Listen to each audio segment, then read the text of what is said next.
What's up, everyone? Welcome back to another review. This time we're taking a look at Daylight, starring Sylvester Stallone and directed by Rob Cohen. Now, Daylight pretty much tells the story of a group of people who get trapped in the Holland Tunnel after an explosion pretty much seals off the tunnel from all ends. And now this group has to try and find ways to escape and survive. Also, while doing so, Sylvester Stallone, who plays a former EMT officer, now a cab driver, has to go inside said tunnel to try and rescue this handful of survivors. So that's basically the overall plot of Daylight. When you actually watch Daylight back to back with the Poseidon Adventure, the two movies kind of mirror one another. Daylight is basically the Poseidon, only in the Holland Tunnel. It follows the same story beats. It has very similar characters and moments that pretty much homage the Poseidon Adventure. But unlike the Poseidon Adventure, I don't think Daylight is on the same quality as that movie. But that's not to say Daylight is a bad movie, because it's not. For what it is, I think Daylight is a very entertainingly good action thriller disaster type of movie. I think this is one of Sylvester Stallone's most underrated and kind of forgotten gems.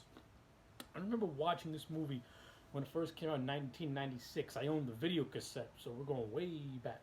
And I enjoyed it then, but I haven't really seen it pretty much since then, if you can believe it or not. But watching it again now, 24 years later, now as 30 now that I'm 30 years old, this movie, I think it still holds up. I think this movie is really good from a casting standpoint. Like I said, I think Sylvester Stallone puts on a really good performance. I was never a huge Sylvester Stallone fan. I don't hate him. I do like a lot. I do like certain movies that he's in, but I don't really go out of my way to watch his more famous ones like Rocky or Rambo. I kind of like the stuff like Judge Dredd and Demolition Man. Those are my favorite Stallone movies. To be honest with you, but Daylight in this movie, I thought he did a good job of playing this everyday New York guy with a checkered past. I thought he played the role really well. He was believable. He gives a good, earnest performance. He's got a supporting cast that includes J.O. Sanders, Dan Hedaya, Stan Shaw, Danielle Harris from the Halloween movies. I think they all play their parts really well. They play off one another really well. If anything, I think the most annoying character in this entire movie is this character called Maddie, who there are certain scenes where she's okay, and there are scenes where you just wish that they would just leave her behind. She doesn't really do anything for me. I think the movie tries to hint at something between the Kit character and the Maddie character, but it doesn't really go far with that anyway, which is thank God for that, because the movie teases another romance between this character called Vincent, played by Sage Stallone, Sylvester Stallone's son, and the character and Danielle's Harris's character. The movie kind of teases like a little bit of a teen romance between those two. It doesn't really go into further exploration with it. I think it would have been a little cool to see something like that happen. But this movie is mostly focused on the disaster itself. And like I said, the disaster itself, the first 20 minutes of this movie is really just hits you right in your face with a packed punch. Seeing the Holland Tunnel just explode into just mass chaos is a spectacle.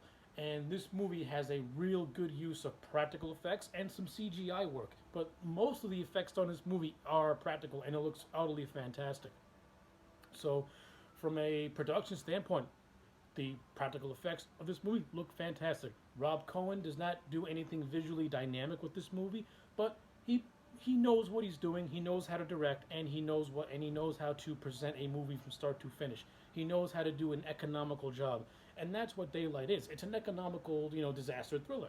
It's meant to entertain you. It's a popcorn thriller, and it knows what it is, and it doesn't try to be anything better. It doesn't ask any existential questions, just like the Poseidon. The Poseidon is not a movie that asks you any questions. It's a movie that it's about these group of people who are trying to survive a disaster, and that's pretty much what Daylight is.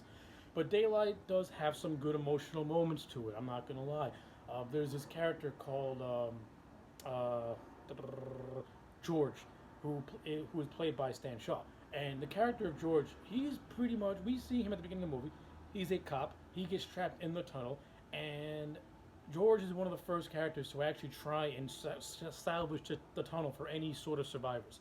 And it gets to the point where Kit and George are kind of like almost kind of co-leading the pack, because they're the two ones who like know pretty much how to handle the situations that they're in. And when the George character dies, it kind of resonates. It's a really, really good, powerful scene. And the scene where he, tells Kit to give a bracelet to his girlfriend Grace, who we see peppered throughout the movie. You know, it's really touching. It's very, very emotional. And you like the character of George because from the beginning, from the second you see him, it comes across as a really, he comes across as a decent person, as a nice guy, and he tries to help band these survivors together. On the other hand, you have this other character played by Viggo Mortensen, who plays this rich guy, and this rich guy is doing everything for just publicity. And of course, he tries to think he can save everyone, but he ends up dying because everything collapses on him. And to honestly, truthfully, you didn't really need this character, and I think it's a waste of Viggo Mortensen's talents. To be honest with you, I mean, you could have done a little bit more with this character and Viggo Mortensen. I mean, I would have liked to have seen a rivalry develop between the character of Kit and the Nord character. I think that would make for some interesting scenes. I mean, the movie hints at a rivalry between a character played by Mark Ralston and Stallone, but they have 30 seconds of dialogue, and once their conversation ends, the Ralston character is dead, so it doesn't really go anywhere. Um, though the movie does have, its dramatic moments, like particularly the character of Kit. He is pretty much was dishonorably discharged from the EMT service because of an incident that happened that pretty much killed his best friend's brother. His best friend Frank, played by Dan Hedaya. So there's like a little bit of a tension between those two, but that gets kind of quickly resolved once Ray goes into the fray and starts to go into the tunnel. And we don't see Frank again until like the last 30 seconds of the movie.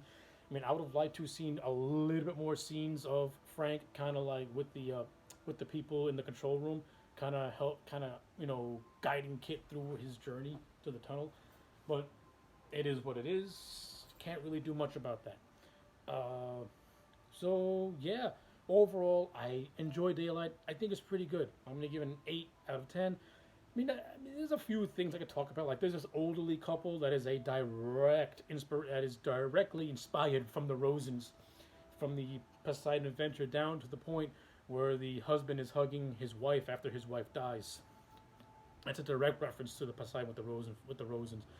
So yeah, you got stuff like that. So like I said, Daylight to me is pretty much a remake of the Poseidon Adventure. Only you're changing the setting, you're rotating a couple of the characters. The J.O. Sanders character of Steven, he's pretty much the Rogo of the movie, and pretty much and butts heads a little bit with Kit until they join forces, and then that tension kind of dies off really, really quickly. But yeah, that's pretty much it. So yeah, this review was a little disjointed. I'm just trying to get all my thoughts into a movie that I basically have not seen in a very, very long time and have very little memory of it. But yeah, I overall do like Daylight. It's an 8 out of 10. I enjoyed it a lot. So yeah, those are my thoughts. Let me know yours in the comment sections down below. Like the video and subscribe, and I'll check you back next time for more.